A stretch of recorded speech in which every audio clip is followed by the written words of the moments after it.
hello. We are going to do some cooking for kids for after school snacks. Kids are always hungry when they come home, and I want to let you know this is Justin Stonebreaker. This is my grandson. And this is Grandma. And we're going to make some after school little pizzas. And you can get these little pizza things. We love the dollar store. And when you're on a budget in your family, money is always tight. So there's 2 in a package, and they're really good little pizza starter kits. You want to go ahead, Justin? And Justin's going to be making these because I really think that kids need hands-on when they're cooking. Teaches them more. Go for it. First, we're going to wash our hands. That's right. And why are we going to wash our hands? Because people like to pick their nose. That's right. What else do they do? They pick their nose more, don't they? Yep. So we want to make sure that our hands are washed already. And Justin and I have already washed our hands so that we could go ahead and get started on this. First, we laid out the parchment paper on the tray. Why did we lay out the parchment paper? Because kids don't want to stand out there for 15 minutes scraping cheese off the thing. Exactly. Exactly. That's right. We want to eat the pizza, not waste our time cleaning up the mess. So go ahead. First, we're going to lay out the pizza dough. What's the next step that we want to do for pizza? First, then we're going to lay out the tomato paste.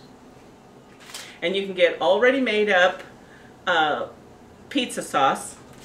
It's got all the ingredients already in there. This happens to be Ragu. It's about $1.25 for a bottle this size, and it's going to make a lot of small individual pizzas for you.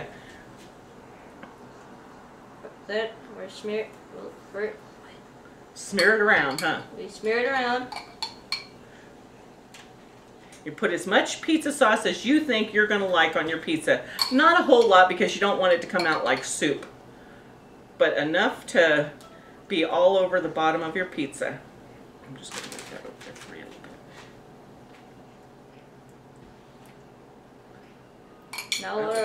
bit. Now that our tomato paste is laid out, and we put the cheese. And depending on what kind of cheese you like, what kind is this? This is mozzarella cheese. And if you put your cheese right in the middle of your pizza, a couple fingers full like Justin's got there, and then you can take both hands and spread your cheese out around to the edges. That way you don't have a lot on your pan. And if you need more, you can just add a little bit more and spread it out right from the middle.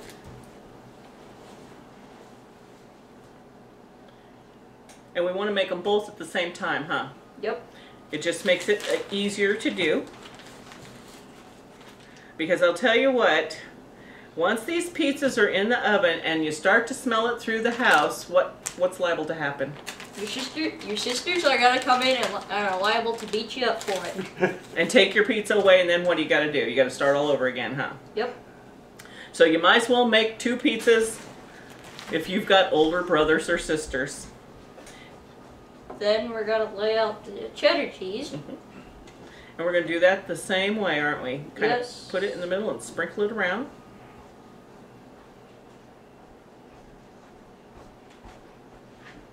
I put a little bit more cheese on that one. That kind of looks... There you go. Now you got plenty of cheese on there. You want to wipe your hands off or anything?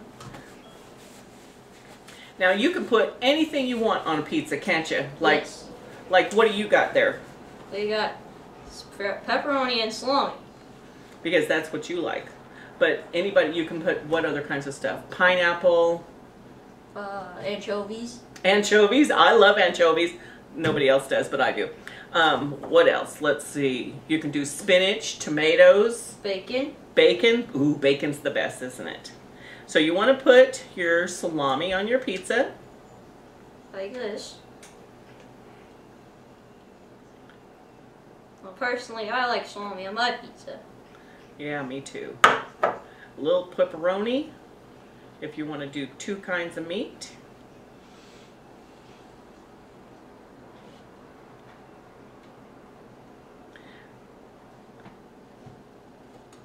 You you're going to make them both the same, you might as well, unless somebody else in the house prefers something else. But we're just going to make them like this.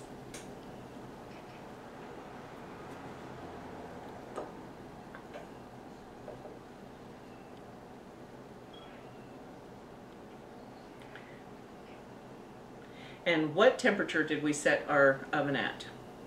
425, didn't we? Yes, we put the oven at 425 degrees.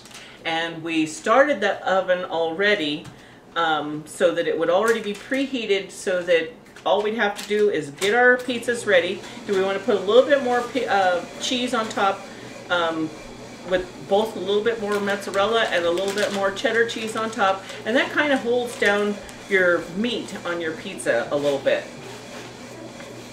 Now see, already Justin's got cheese on the parchment paper. Now if we didn't use the parchment paper, it would be on the pan and it would be cooking on the pan.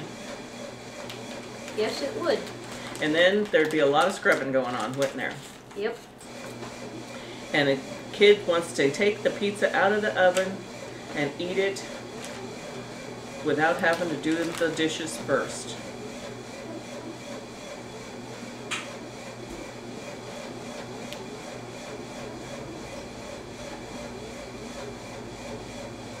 Now, I don't know if you can see this pretty good, but those pizzas look pretty good to me. Now, Justin's going to take these. Do it again. What? I'll zoom it in. Okay. Justin's going to take these and he's going to put them on the what rack in the oven? On the middle rack. On the middle rack in the oven.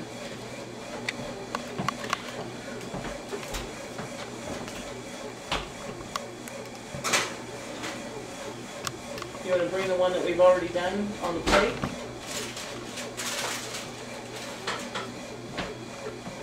Now once he's got these in the oven, it's going to take about 10 minutes. He's got a little timer preset for 10 minutes. You can push the start button.